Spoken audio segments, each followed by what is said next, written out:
How's it going, everyone? Nori here, back at it again with another video. In today's video, I actually want to cover a new game that I've played on stream countless of times, which is Trove.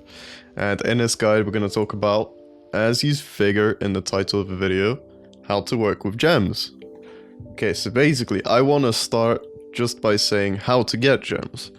So getting gems, I'm pretty sure you start getting them when you reach Uber 1. And that's where you get basic gems. And then if you need better gems, you need to focus on power rank in order to get access to the better worlds, as shown. And basically from then on, you focus on your stats of the gems, right? Okay, so the stats you should be focusing on are crit hit, physical damage, and critical damage. And every 5 levels, starting from level 1, one of the stats will be boosted. And you can see the stats that were boosted at this bench right here, the Gem Forge. If you go here, you can see that this water gem has boosted twice into physical damage and once into critical hits. Ideally, you want twice into physical damage and once into critical damage for the most damage. And that's when you know you've got a perfect gem.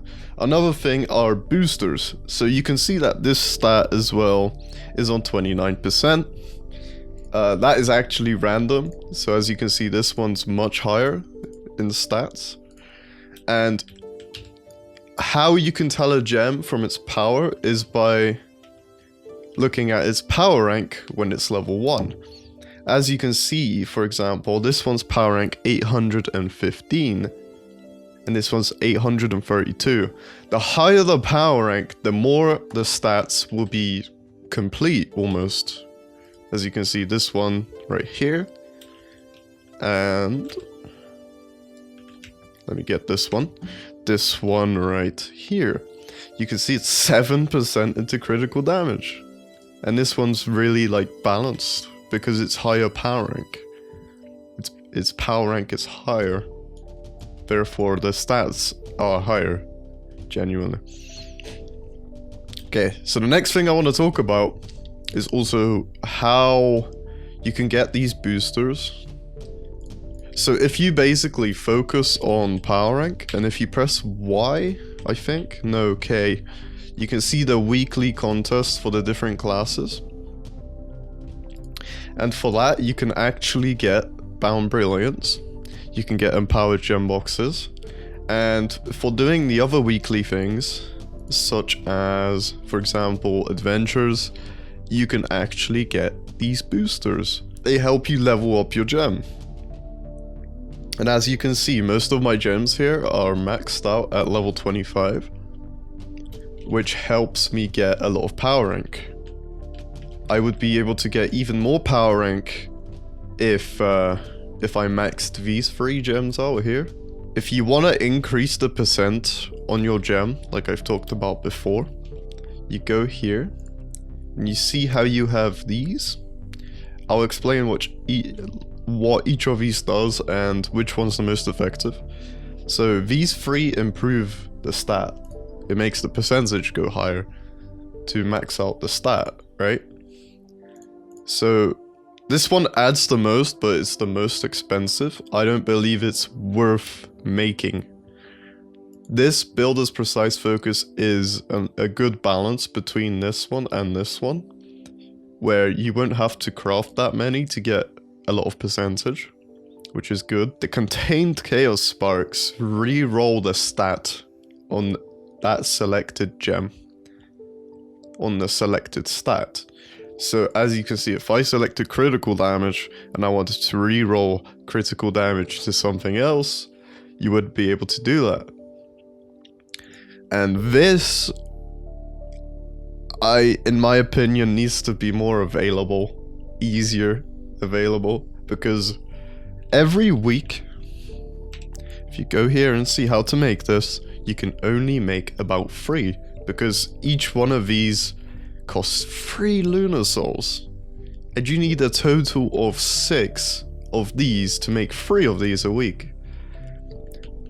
Another way to get them, though, is on Wednesday, because you get lustrous gem boxes, and if you farm up all of them, you have a chance of getting all of these right here, which is useful. So make sure you're doing your Wednesdays. And basically, what this does is, it does what the Contained Chaos Spark does, but for the booster. So if you highlight the booster that you want to move, the little square, and you press move boost, it will move the boost off of that stat onto either this one or this one. So that's how boosters work, and how contained chaos flares work. Class gems are easily attainable. So what you do is basically you get class gem key fragments from your empowered gem boxes. You make these class gem keys, and you head on over to the Shores of Everdark, where you get your class gem. And what you are looking for is a class gem that has all 3 stats, base power rank 800, and of any element. And then once you have that element, you have to make sure to have all of your what are they called? Class gems on that element. Because that will let you swap your gems between each character very easily. One more thing is the gems abilities are also insanely useful. So as you can see, I've got Vampirian Vanquisher here, which essentially causes me to leech more health.